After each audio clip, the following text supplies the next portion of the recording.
Good morning, students. So again we are with another video, part 2 video of trigonometric ratio. कुछ formulas, कुछ basic definitions, basic चीजें we have studied in part 1. Now कुछ और चीजें हैं जो हमें पहले चैप्टर को स्टार्ट करने से पहले पढ़ना जरूरी है. पहले बात करते हैं, अगर हमारे जो एंगल्स हैं, जो अभी तक हम थीटा थीटा थीटा ले लेते हैं, कुछ ट्रिग्नोमेट्रिक रेशियोज के लिए फिक्स्ड एंगल्स, ट्रिग्नोमेट्रिक रेशियोज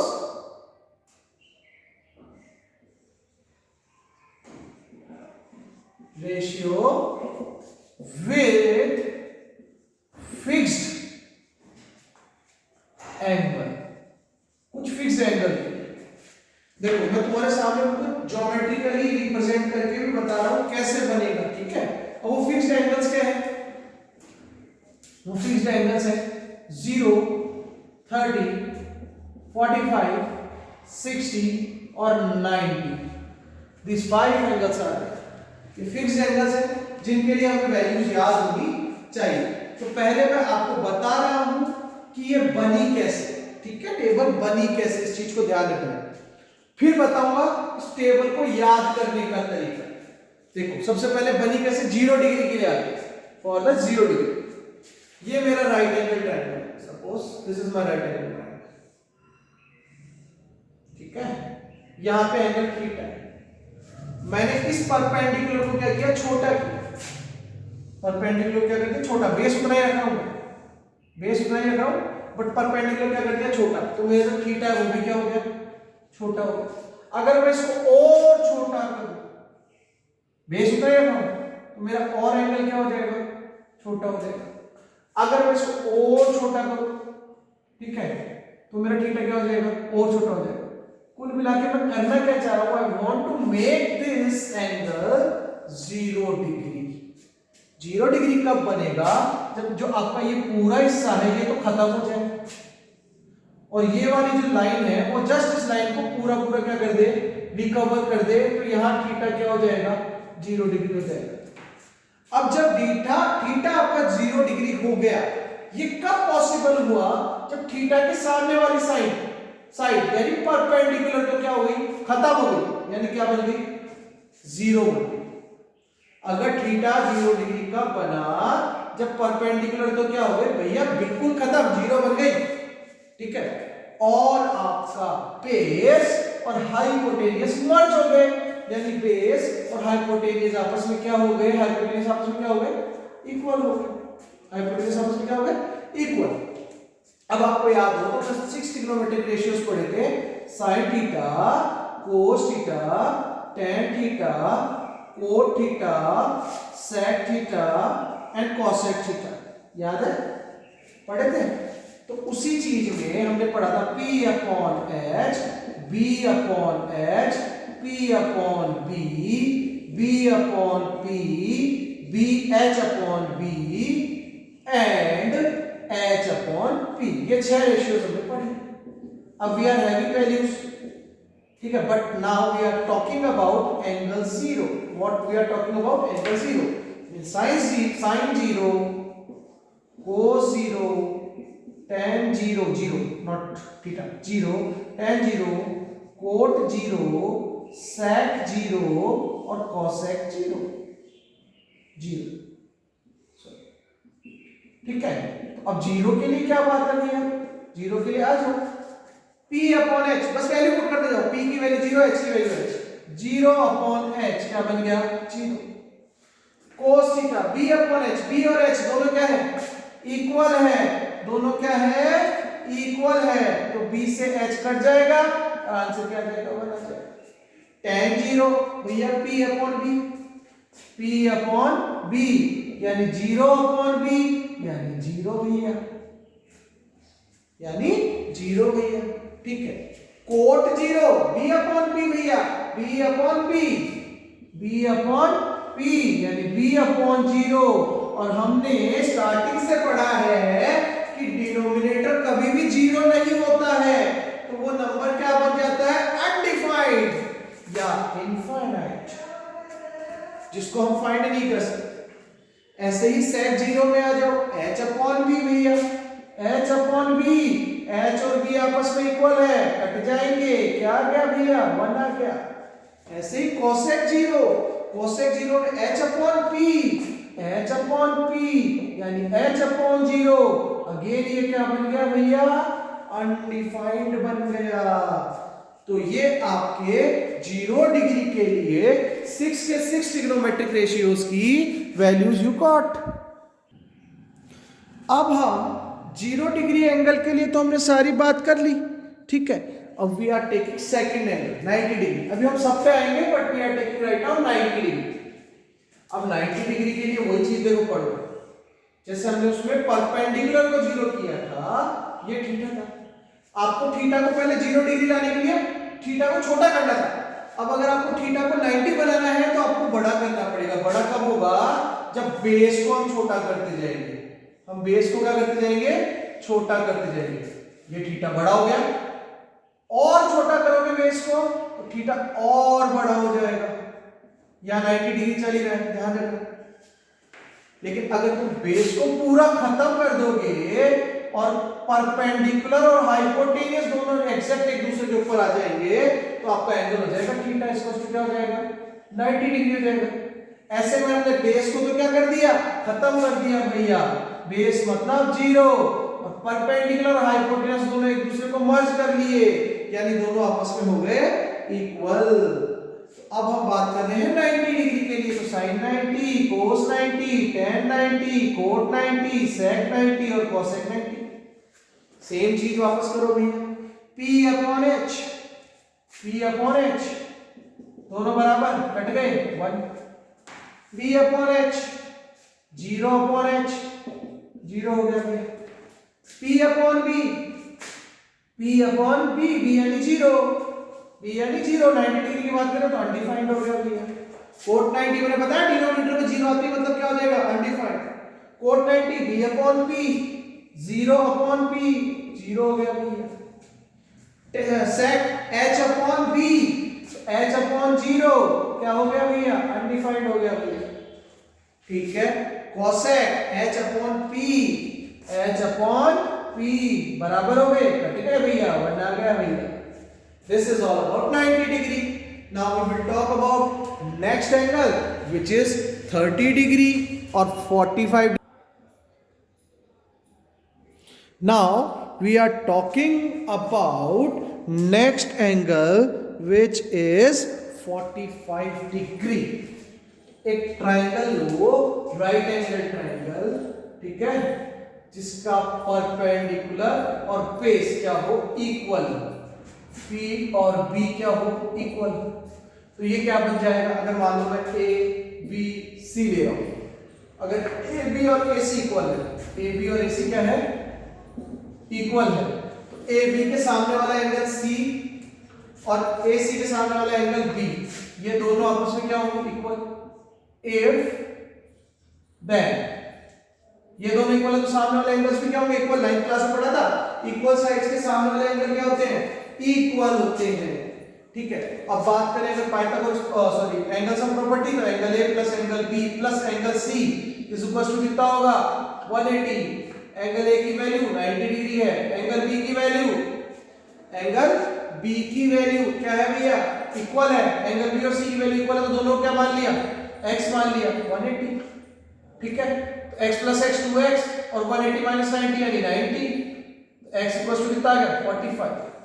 तो एक अगर 45 डिग्री मुझे एंगल चाहिए, इसका मतलब AB और AC दोनों आपस में क्या होने चाहिए, इक्वल होने चाहिए, यानी 45 degree for 45 degree angle perpendicular और बेस तो आपस में क्या हो जाएंगे, इक्वल हो जाएंगे, ठीक है। अब हाइपोटेन्यूज निकाल लो, इसको मान लिया तुमने A, इसको मान लिया तुमने A, पाइथागोरस थ्योरम लगाओ, तो P और B दोनों की वैल्यू क्या होगी, A होगी, ध्यान रखना, ठीक है। तो h square is equal to p square plus b square, h square is equal to a square plus a square, h square is equal to 2a square, right. h is equal to क्या हो जाएगा बेटा, under root 2a square, a square से तो a बाहर आ जाएगा, a under root 2 आपका क्या हो जाएगा, हाइपोटेनियस हो जाएगा। ए अंडर रूट 2 आपका क्या हो जाएगा, हाइपोटेनियस हो जाएगा। यानी अगर 45 डिग्री एंगल है तो P और B अगर A है तो हाइपोटेनियस का आपका A अंडर रूट 2 होगा। निकालना चालू करो। sin 45 P upon H, P की वैल्यू A, H की वैल्यू A under root 2, A upon A under root 2, A से A कटा 1 upon under root 2। cos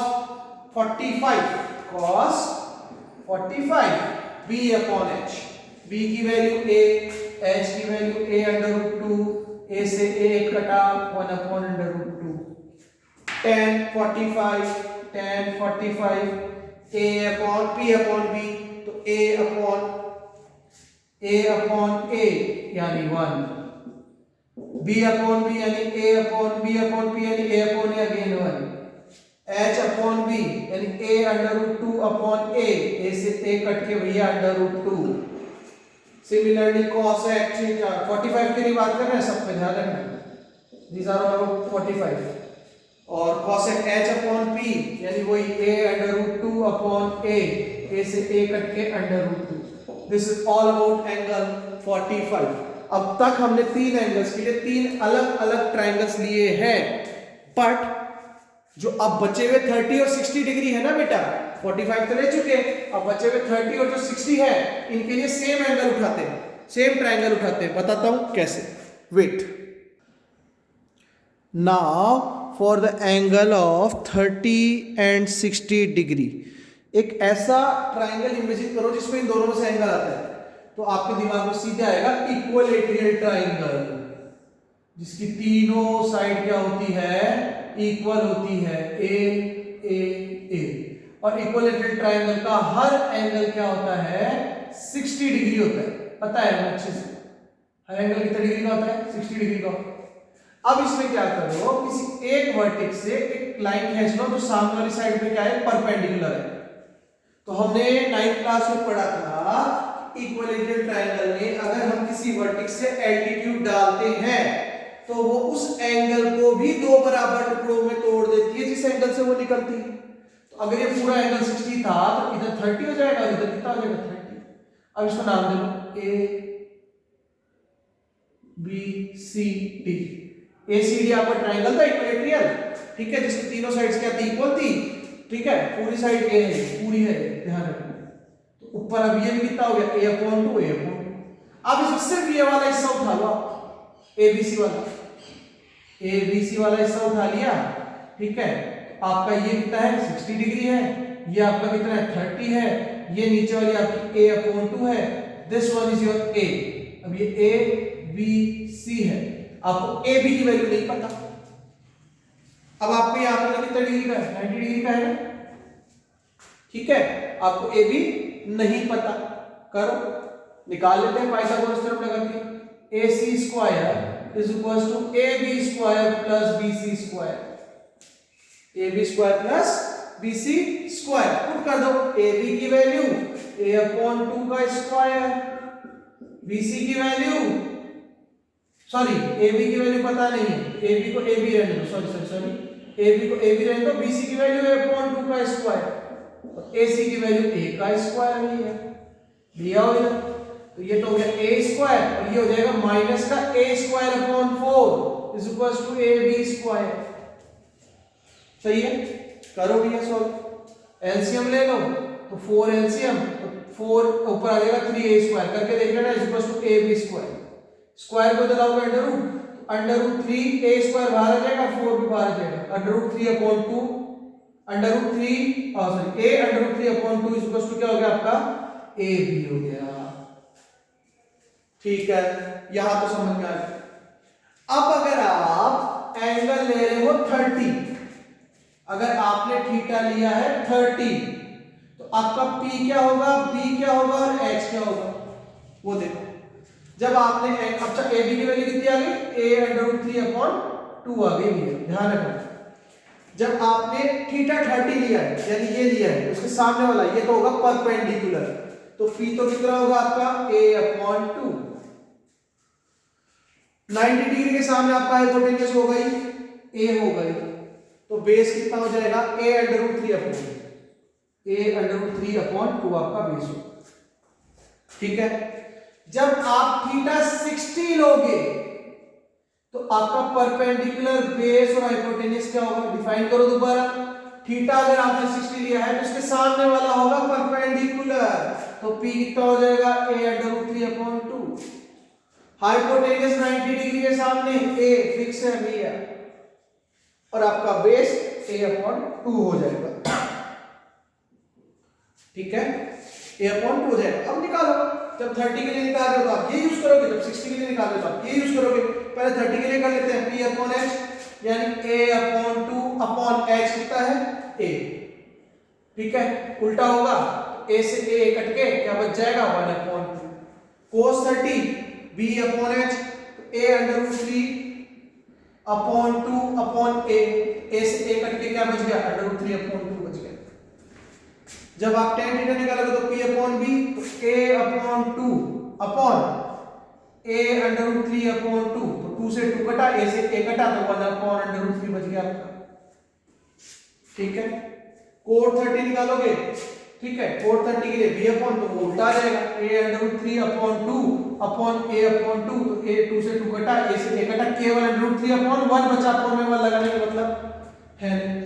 sec पे आओगे तो sec थीटा h/b, तो ha अपॉन a/√3/2, तो देखो a से तो a कट जाएगा, 2 कहां चला जाएगा ऊपर, तो 2/√3,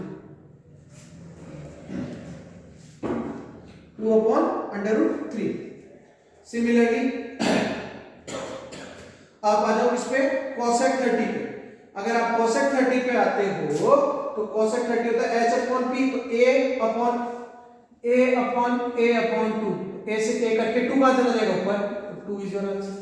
this is all about your 30 degree angles. Similarly आप 60 के लिए आ जाओ।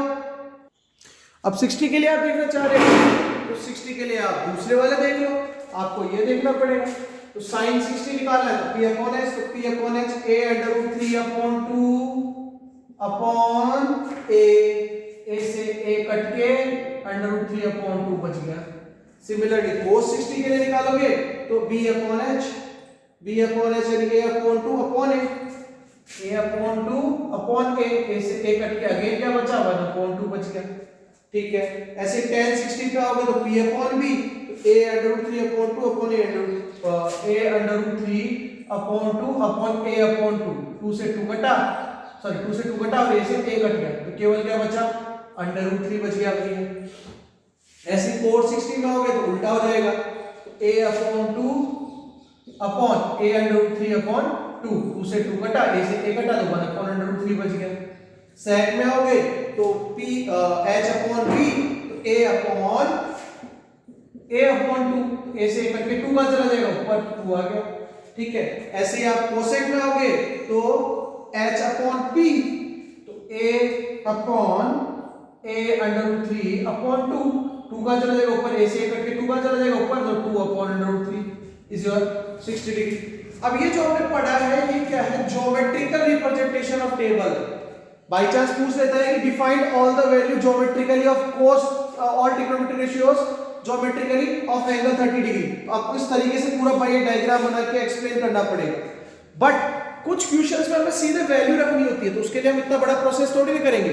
तो इसकी टेबल बनती है, वो टेबल याद रखने की जरूरत होती है, टेबल याद रखने की जरूरत होती है।